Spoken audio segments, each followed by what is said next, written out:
Yeah, bro, just really proud of my team. I think, tonight was a game that we needed and, an opportunity for us to play against a very good team. Credit to Georgia. Obviously they're really hard to guard, and they're really good offensively. They stretch you out. They have multiple guys that can put the ball on the deck and get to the rim. They have really good guard play, man, really good guard play. And, we got off to a good start, get up 9, and unfortunately, a little bit of the same feeling where we allow this team to crawl back. It's a 1-point game at halftime. And, we just kind of talked about at halftime that it's got to be now. The time is now for us to step up against a good team in a big moment and find a way to get to the finish line. And our guys did a great job in the second half. We defended with great purpose. We held them to 34% in the second half. We did a great job on the glass. I think we were plus 12 in the second half, 21 overall.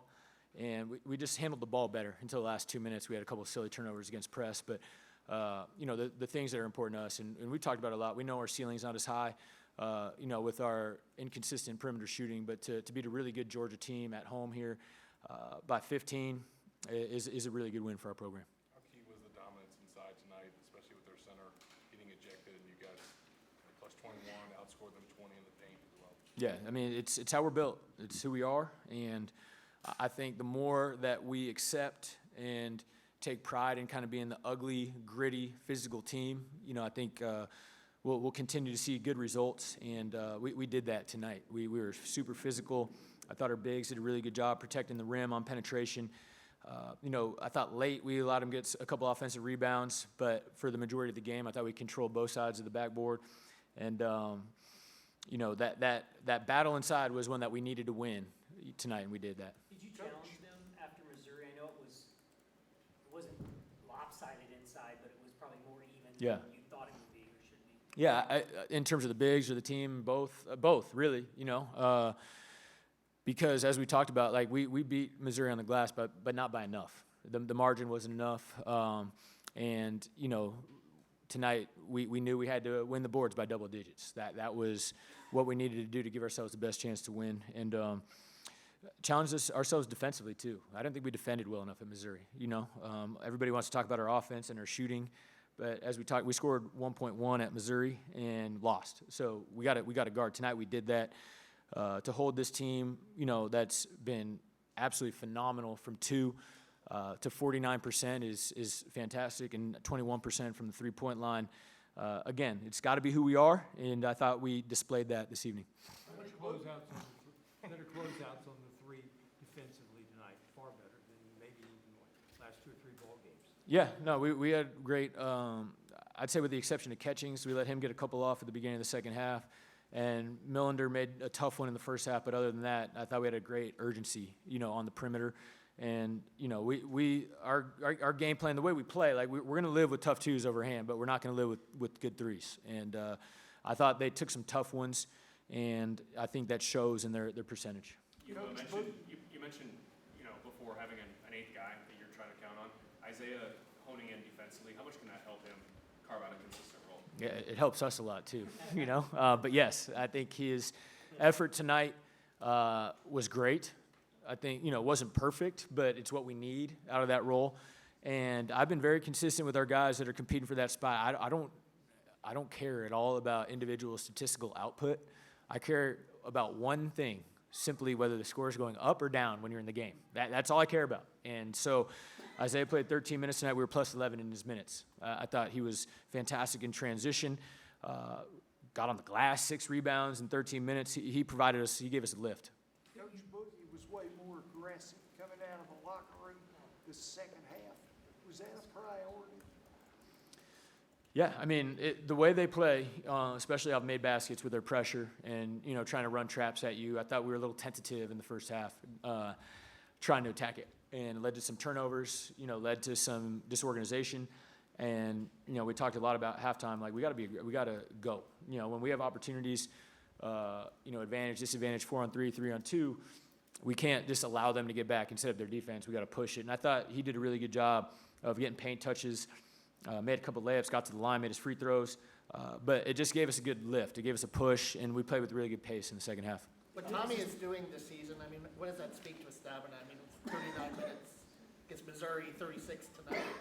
Just the fact that he's, last year on the court. I think it was like 28 the first 29 minutes tonight. Yeah, I mean, he's turned himself into one of the better players in America and has gone from, a hard playing, role player as a freshman to a really, really good complimentary piece as a sophomore to now just taking off into a guy that's going to hear his name called here in, probably 5 or 6 months. And it's a testament to his work, his belief, his coachability.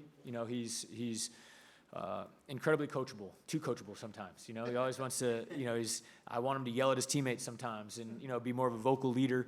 But he's an incredible leader by example, and he is what a Gator is, man. He's great for our program. How does this the proof of concept game that we were talking about in terms of you don't need the shooting if you do it, take care of the ball, Yeah.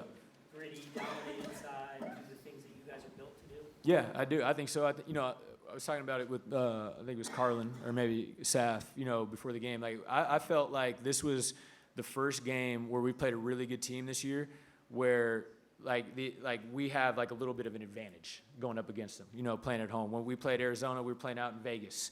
They had a huge crowd. When we played Duke, obviously it was at Cameron Indoor. UConn, we were playing in New York. We played these tough, really tight games. We couldn't get over the hump. And I just felt like, I know we have a really good team, and we just couldn't find a way to get one of those games done. Missouri, same deal. They get 2 guys back. They're hitting tough shots. Credit to them. They play well. But sometimes you want luck to go your way, and we hadn't really felt that. And I thought tonight was an opportunity where we knew we were going to have the crowd behind us. We were going to be sleeping in our own beds the night before. Against a really good team, we had to go out and do it. And so to answer your question, yes, this was that opportunity for us to go get a big win, and our guys delivered. Obviously, you still need Boogie to make shots, but, 8 points, 6 assists, 8 rebounds. Wilkinson goes 1 of 9. Yeah. Is this more what you kind of expected from him? I thought he played minus the shooting, and I thought early on he didn't defend well, and then I thought after that he was great. I thought after the first push when these guys were fresh, getting downhill, we had some trouble keeping him out of the paint. I thought the second half he did a great job defending, and just gave us that complete point guard game with the stuff in the stat sheet. And he's done a great job facilitating all year. He had 7 assists, 1 turnover against Missouri, 6 and 3 tonight, and a couple of them were against their pressure. But like you said, we need him to start knocking down some threes. But the output in all these other areas was fantastic, and he played a very good game tonight. How was it having Urban Meyer in the building tonight? It was awesome, man. I got to meet Coach Meyer, I think it was April or May at Dick Vitale's gala for the first time. And Megan and I got to hang out with him and Shelly a little bit. We had a great time. He loves Florida. He was so, the way he talked about this place, everything was just it's the way I feel about this place, And so we kind of hit it off. We text, I'd say regularly, and, he hit me earlier this week, and he was like, hey, I know you're in it, but just want to remind you I'm coming to that Georgia game. And I said, listen, when we get this thing done, I want you to come talk to my team in the locker room after the game. And it was a pretty neat moment, man, especially for Tommy, who grew up a big Gator fan with Tim Tebow on his wall. He worships Urban Meyer, and our guys understand, what he was able to do for this place, winning a national championship. And he was awesome, man. Was really, really positive with our guys. I think they really enjoyed it. And probably the funniest moment was when he realized that Urban's first name is Urban, that they both had the same name. I think that was pretty cool. And then, he sees that he's from Slovenia up on his locker, and he's like, I'm from Slovenia also. And Irby's like, really? And he's like, no. But it was pretty awesome. And, he came in, Brandon Spikes came in, and that's what one of the many things that's great about this place is this place really appreciates winning and champions and people that aren't afraid to fail and want to be the best. And to have Urban Meyer and Coach Meyer and Spikes in the locker room celebrating with us was really cool. What was his message to you guys? Just that, he's, been watching us all year and appreciates the way our guys compete. And, said he's retired now and that he's going to be around a lot more. So our guys were pretty excited about that. All right. Go Gators. Thank you.